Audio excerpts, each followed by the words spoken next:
Hello everyone, my name is Yellow and welcome back to episode 19 of WWE Supercard, and the road to glory has yet again begun, and I've been playing a couple of matches. I've been playing this, believe it or not, for about an hour and 10 minutes, and I've already got 60 out of 100 points for the Super Rare Edge. So yeah, even though this Road to Glory's been going on all day, obviously I've been at work, and I've got back from work about an hour and a half ago, had some food, came upstairs, started playing, and here we are.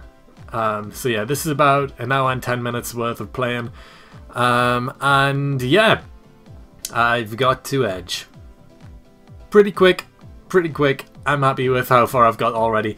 So this episode we're going to play 5 matches and get this Super Rare Edge, and yeah, my deck is looking great. I have had no troubles whatsoever so far in getting to Edge. Haven't lost a round yet. You can see it, my deck here.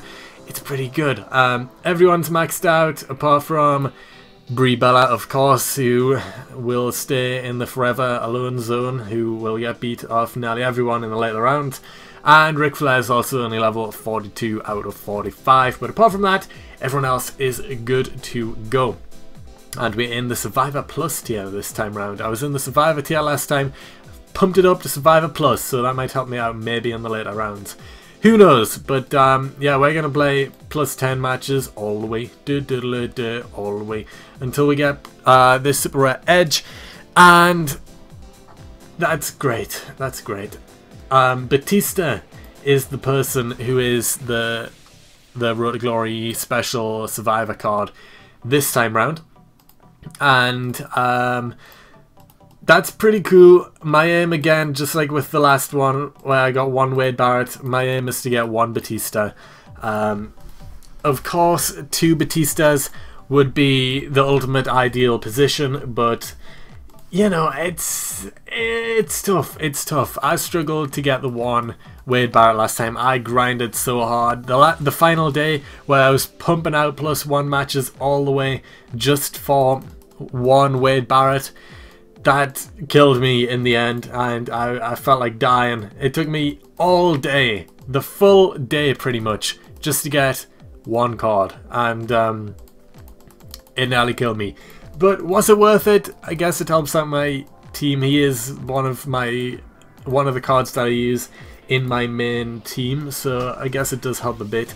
But he is a down arrow, and for whatever reason, pretty much every card that they release for the Road to Glory or People's Champion modes that there is always happens to be a down arrow or a left arrow.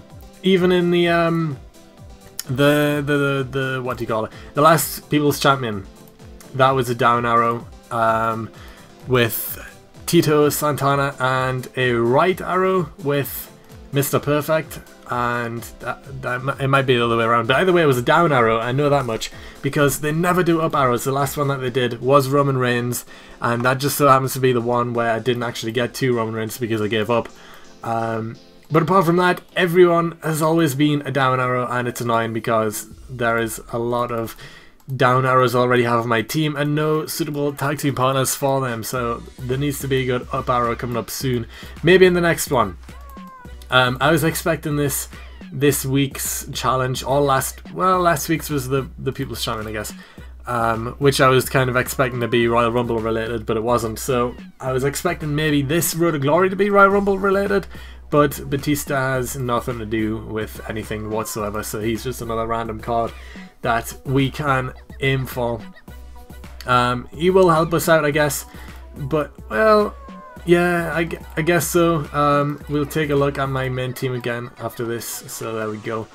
My top 4 that I use are Sting, The Rock, Wade Barrett, and Hulk Hogan. So that means I've got the Sting and Wade for single matches, and then The Rock and Hulk Hogan as a tag team. So if I got Batista, what would I do? I mean, obviously it would be better than Hulk Hogan, but then I wouldn't have any tag teams at all, so would I actually use him when I could get the boost on Hulkster, Rock together? I don't know. So, I mean, obviously he's a good card for Road to Glory either way, but if I don't get him, I wouldn't be too bothered either way, I guess. But you know, I will try and get him. And I actually said in the one of the last Road to Glory videos I did, which was like last week, I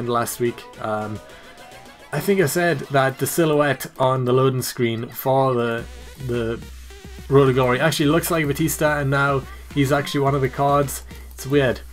And I'll show you it again once we get the next loading screen after this match, just in case you missed it there, because you might have no idea what I'm talking about, which is fine. But yeah, as you can see, we have no troubles. Every single card is destroying the other team, which is expected at this stage. We shouldn't have any troubles whatsoever until probably around the legendary tier, but right now we are in super rare, and that's going to be easy. It's going to be pretty easy for a while. So what match is this? This match 2? I think it is. So yeah, easy mode. The super rares, actually that ultra rare Mark Henry is one of very few ultra rares I've seen so far. That's probably about my 5th I've seen.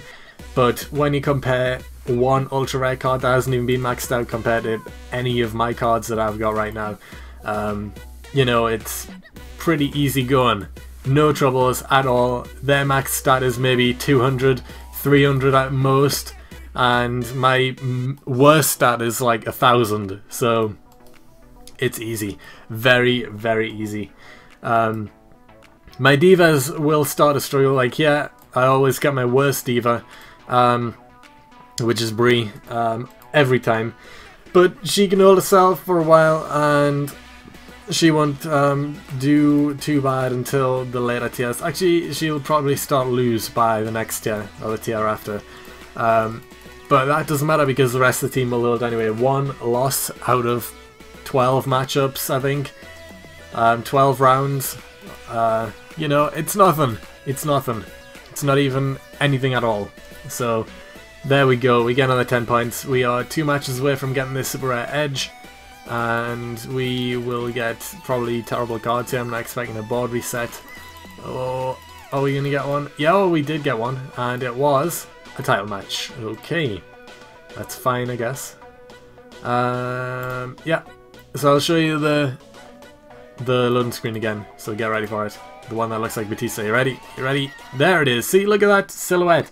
It looks exactly like Batista. And I'm pretty sure I did mention that in one of the Road to Glory videos a while back. I don't know. But I feel like it did, and it does look like him. And now he is a special survivor card, so yeah. Great, great, great. I don't know what his stats are maxed out. I'm guessing his power is probably his best stat.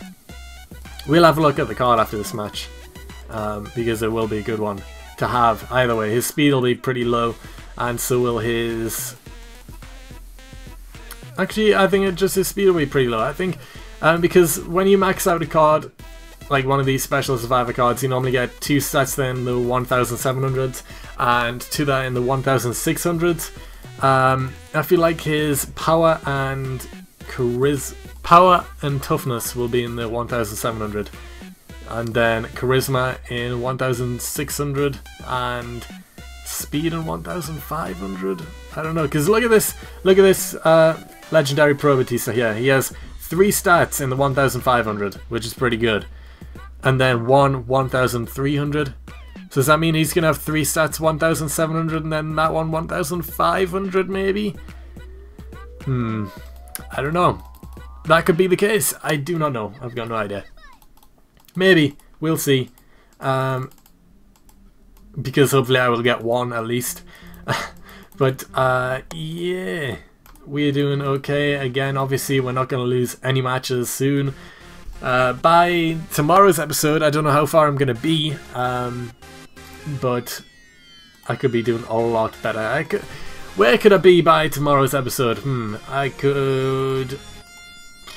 I'm trying to think, because I'll probably play this the majority of the rest of the day, and then tomorrow I'm at work all day pretty much, and then I'll play for about an hour before I start recording. So So I'm gonna say maybe legendary by tomorrow. I do not know. I've got no idea. I've got no idea. I could be anyway. I could be legendary by the end of today. I do not know. But we have one reset here again, which is great. And it is the red WWE Universe. Okay.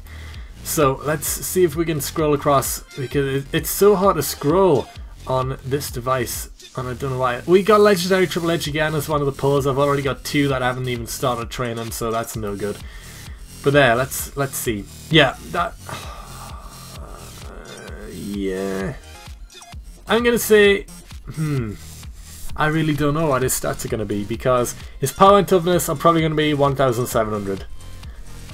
His charisma, either really high 1,600-ish or low 1,700, and then his speed is still pretty high, but it's probably going to be either very low 1,600 or high 1,500. I don't know, but Sheamus will be a cool addition. Triple H I'll probably get rid of instantly because I already have two ready to be trained. Undertaker I'll get rid of, Ric Flair I'll get rid of, and Edge. Actually no, I won't get rid of Ric Flair and Edge. I'll keep them for my team that I will use once I need to start using +1 teams, because that's going to happen at one point. That's going to happen at some point. It's probably going to be around halfway through Survivor. This is where I probably lost time last time, because as soon as I got the Survivor matches, I didn't even try any +3 matches or anything.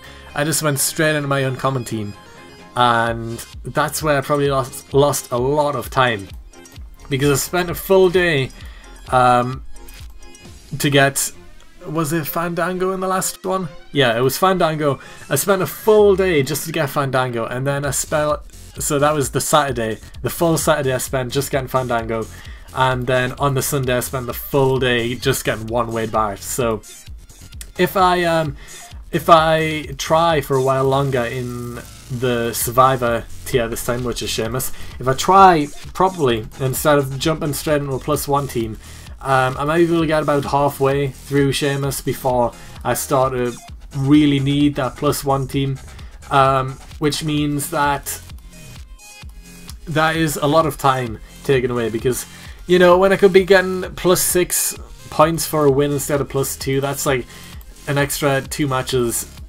played for nothing.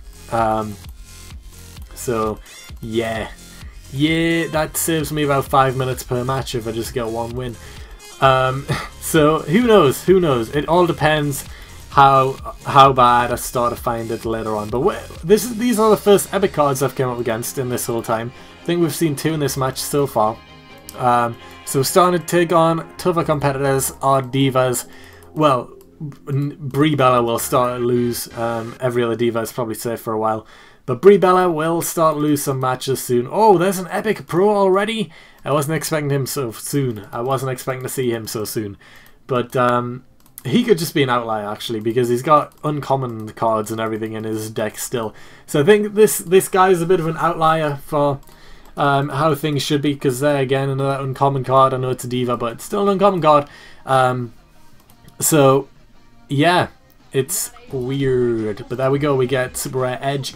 And we move on to Ric Flair. Woo. So, that is great. That is great. These will just help out my +1 deck for when I need it. But we get another board reset anyway. We don't know who it is, but we get one. And it is Brock Lesnar. And why is Super Rare Edge's special ability Downward Spiral? What is that? What is this? And why do I have it? I do not know. But we'll play one match towards getting Ric Flair, and that is where we're gonna end this episode. And this guy has an Epic Pro Ryback, the majestic man himself. Never seen a card more majestic than Epic Ryback. There is none. I'm not even a fan of Ryback, but his Epic card though, gotta admit, pretty majestic. They've touched up his card a bit, and I don't know why or what they've done to it, but it's pretty majestic, got to admit. So the tag team of Orton and Cena, forever enemies, coming together to take down Triple H and Andre the Giant. And then Mark Henry is going to get defeated by the back suplex of Batista. Couldn't think, but I did. Summer Rae is going to get defeated by Nikki. I don't care what you throw at me. No Boost are going to take her down, and Bruno is taking on the Majestic One himself, Ryback, and gets destroyed. And The Rock stands no chance. And finally, The Rock takes on Dolph Ziggler, and that is the end of round 2, I believe. Yes, so going into round 3 of 4 now. We have the big men coming in, so we'll place Dolph and Sting together. It really doesn't matter which tag teams I use, every single one would win. Every combination would win, so it really does not matter. Dusty is probably the worst Survivor card you can get, but I got him anyway. And then Ric Flair is going to take out The Rock. Ric Flair's charisma, though, pretty amazing. Pretty amazing. I wouldn't mind having a second Survivor Ric Flair, because he would be really good. Really good. But yeah, actually, who is my best Survivor card on his own? I'm not sure. I'm going to have to check that one. I'll check after this match, believe it or not. Because Hulk Hogan is going to defeat Sheamus with ease and pick up the win for the team, 13-0. And yeah, 10 points on our road to getting Ric Flair. We are storming through the rounds. We are picking up wins left, right and centre. And there we get a rare Kurt Hennig. But will I use him? Who knows? Who knows? Will I use him? Who knows? Who knows? So let's see. Who's our best Survivor card on their own? It is Sting. Of course. Of course it's Sting. I should have known that. But yeah, we will train up Ric Flair. Oh, I didn't mean to swap those two around. We will train up Ric Flair. He is close to being maxed out. That is my aim. For the future is to get Ric Flair maxed out, and then, since my best card is going to be the worst Survivor card. Even though Hulk Hogan and Fandango are probably both better than Dusty Rhodes, I will start to begin training up Triple H, because another Legendary Pro is better all round. And yeah, he'll help out my team. So the rare cards, should I keep them? I don't think I need them right now. The Super Rare Edge I will keep, and Rare Eva Marie, just because divas are harder to come by. So I will get rid of everyone else, give them to Flair, and he might go up a level or 2. Who knows? I'm going to say 2 levels. He'll be level 44 by the end of this episode, which is going to end in a minute. So yeah, David Otunga, I missed you out. Look at all these legendary support cards that I don't use. I'm keeping the speed boost on Mr. Fuji and power and charisma boost on Paul Heyman. I can't remember who is the toughness and speed boost. I can't remember what that is, but if I get the rare or any version of that card, then I'll use that. It's Bobby Eaton, he's right here. Okay, so I won't use an uncommon, but if I get a rare or better version of that card, definitely use it. So that's great. But anyway, yes, let's go. Level 44, I knew it, so there we go. He is 1 level away from being maxed out. He's already a great card. He probably passes a couple of cards now. He does. Well, he passed Ziggler, and will he pass Jericho though? That is the question, and I am not sure. He already has better power and toughness and charisma, but his speed is 100 behind. So will 1 level put him forward? Maybe. I don't know. I really don't know. I couldn't say. But it's not going to be better than the Stings anyway, so it's okay. It's okay. But yeah, that's going to be it for this episode. We did pretty good, I guess. I don't know why it keeps switching to the legendary second wind, but I don't want that. I want the taunt so that I have every stat available to use for in cases of emergency. But there we go. So that's going to be it for this episode. We did pretty well, and hopefully we will get even further, maybe on a legendary trips or even Survivor Sheamus by next episode. Who knows?